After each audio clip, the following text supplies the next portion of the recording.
Welcome to the second video in my series, Rishi Devra, The Fantasy and the Facts. There is clear and obvious conflict between the airbrushed, stage-managed fantasy persona as presented on Miss West's website and the facts.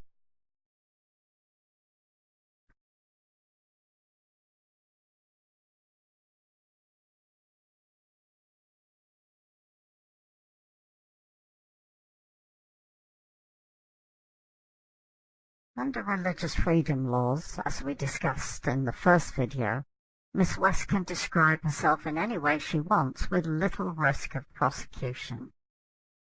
Only in the real world, when selling a tangible product, does the law insist, quite rightly, that the product being marketed to the public be described in a truthful and accurate way.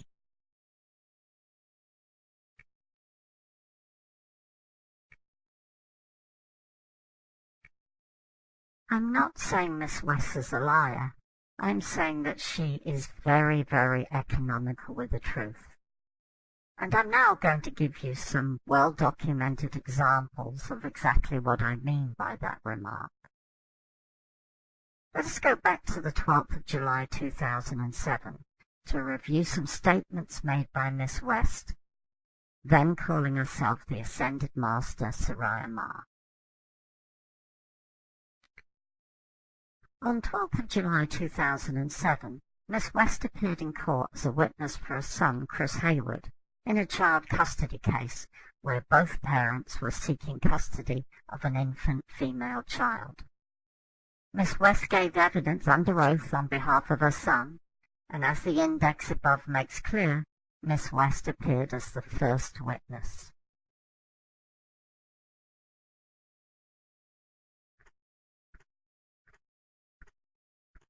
Here we have Miss West on July 12, 2007, acknowledging under oath that her company was a multi-billion-dollar enterprise.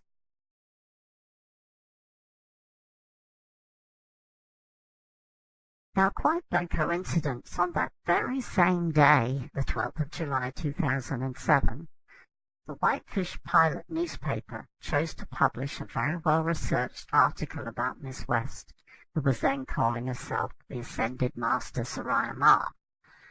This article included an insight into the state of her personal finances.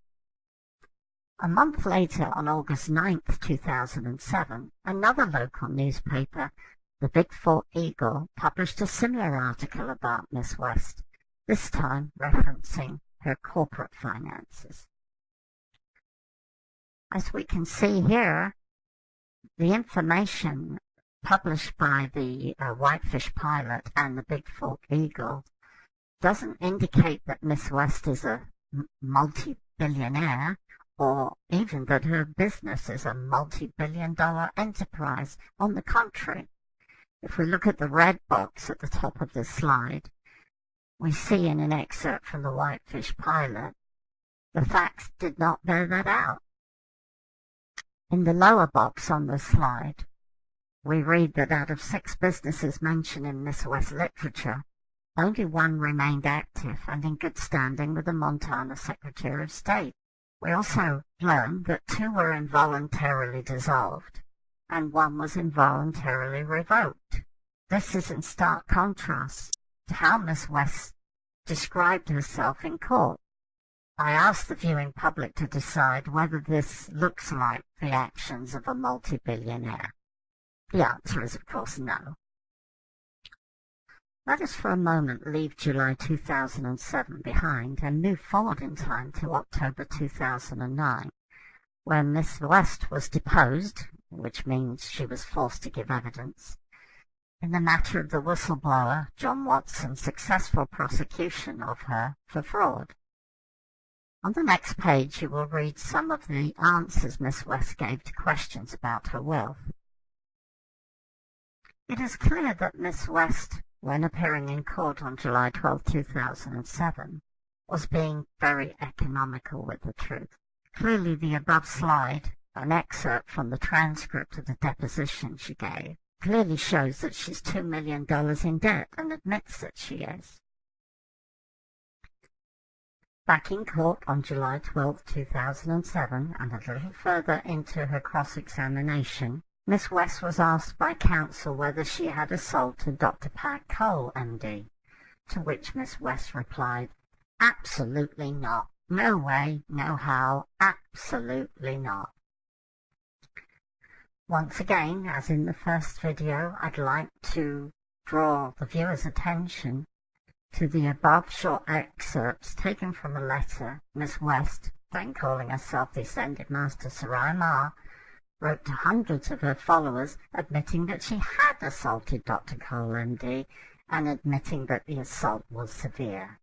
I thoroughly recommend that viewers read this missive, and be sure to look for the part where Miss West, while admitting the assault and admitting it was severe, insists that at all times it was administered with grace.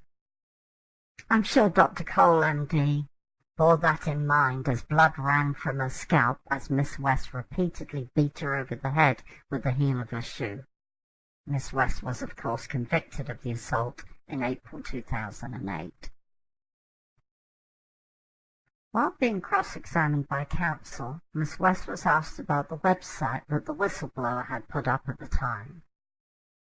This website included statements from many ex-employees and students who alleged being mentally and physically abused by Miss West, and in some cases robbed by her.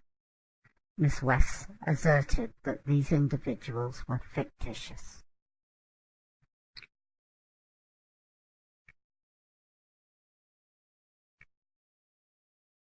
Well, here is a list of these fictitious employees and ex-students whose statements appeared on the whistleblower's website at the time of Miss West's court hearing in July of 2007.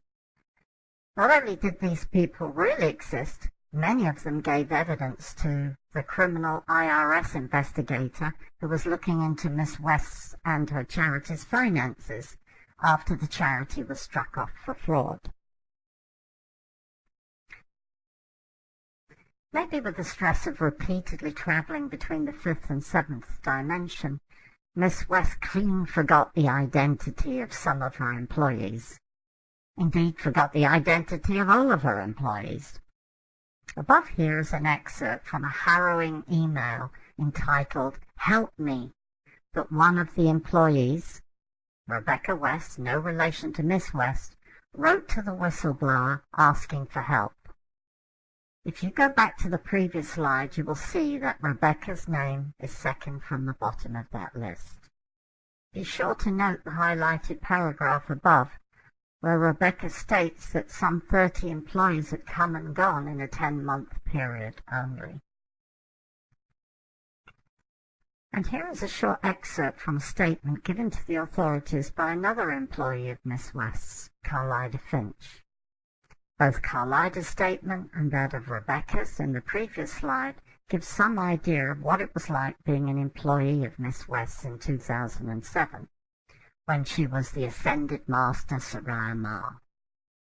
Of course, it is worth pointing out that most so-called enlightened beings are not in the habit of taking hammers and breaking the bones in other people's hands. But to be fair, that was all in another ascended lifetime, in another western state, Montana. Since then, and to get away from all the bad publicity, Miss West has reincarnated herself as the Ascended Master Rishi Devra in Cave Creek, Arizona, her third western state in 2 decades, and her third new persona, new alias identity in 1 decade. Finally, let us go back to the news article published in the Whitefish Pilot on the 12th of July 2007. This time I want to focus on the paragraph that relates to Miss West's fraudulent use of images of Robert and Tabby Ivy's multi-million-dollar property known as Osprey House. Of course, if you're presenting yourself fraudulently to the public as an Ascended Master, you need to gain credibility. which meant that Miss West could not tell the truth about herself. The truth being that Miss West was penniless and being evicted from 2 rental properties in quick succession, while being chased by debt collectors for the $2 million she owed her creditors in Montana that would be the subject of a sheriff's sale in 2008. Here is a photograph of Robert and Tabby Ivy's property, Osprey House, which is situated on Angel Point. In Miss West's brochures and on her website, this property appeared as Soraya Ma's abode, or as the totally fictitious and non-existent Living Waters Healing Center. As with her latest website, Omni Awakening in Arizona, Miss West, I should say Rishi Devra, was then inviting cash donations based on the totally false representations made online and in her brochures. Some call this mail and wire fraud.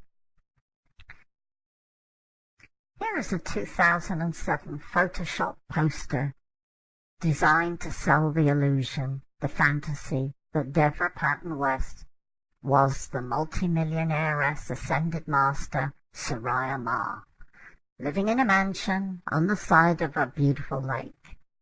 The facts show this all to be an elaborate illusion, which when brought out into the light by too much publicity, collapsed into nothingness, forcing Miss West and her accomplices to pack up and move to fresh hunting grounds, where hopefully no one knew about her or her past.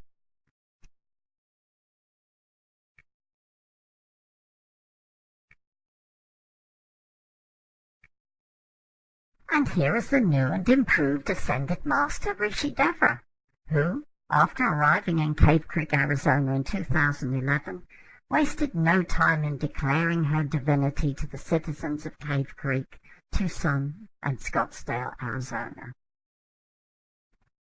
I'll leave you, the viewing public, to decide whether Miss West has persuaded you that she's an Ascended Master or a fraud. Someone once famously said, "You shall know them by their fruits." If one takes a look at Miss West's well-hidden past, one finds out that Miss West has a history of telling lies, that she has multiple appearances in court for fraud-related civil lawsuits, at least 2 arrest warrants to her name, a conviction for assault, and that many of her employees and students have made and given statements to the effect that they allege to have been mentally and physically abused by Miss West. These are not the actions of a guru, and certainly not the actions of an Ascended Master. So it is obvious that Miss West is presenting herself as one thing to the public for financial gain, when in fact she is something quite different.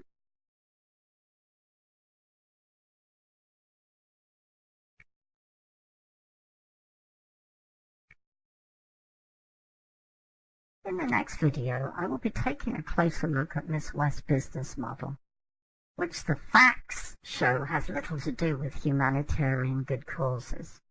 I will also, using a couple of well-publicized incidents, 2 of fraud and 1 of violent assault, show how Miss West and the senior members of her cult use lies, deceit, and propaganda to marginalize the victims of crime, making it difficult for the police to get a conviction and for victims to get justice in the courts.